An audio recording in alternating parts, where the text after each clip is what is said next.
Penyergapan dilakukan TNI yang berasal dari Komando Operasi atau Korps Habema TNI kepada kelompok organisasi Papua Merdeka atau OPM pimpinan Egyanus Kogoya.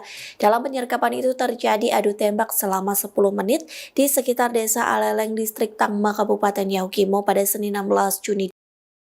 Hal itu disampaikan dan Satgas Media Korps Habema Letkol Infanteri Iwan Dwi Prihartono dalam keterangannya pada Selasa 17 Juni.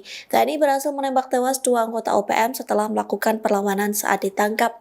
Sementara 2 anggota OPM yang lain berhasil melarikan diri. Dalam penyergapan itu diamankan 1 pistol revolver warna silver, 1 pistol raketan, 5 butir munisi kaliber 9 mm, 1 unit HT, 1 unit HP, dan 1 unit teleskop optik.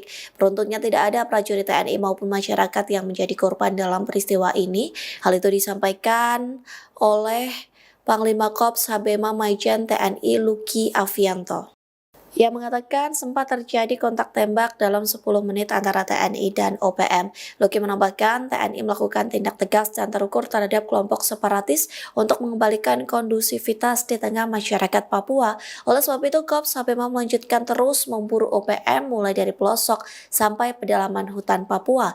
Saat ini pasukan TNI masih melakukan penyisiran untuk mencari sekaligus merestrukturisasi hutan yang dialihfungsikan menjadi ladang ganja oleh pimpinan OPM Kodam 3 Dugama Egyanus Kogoya.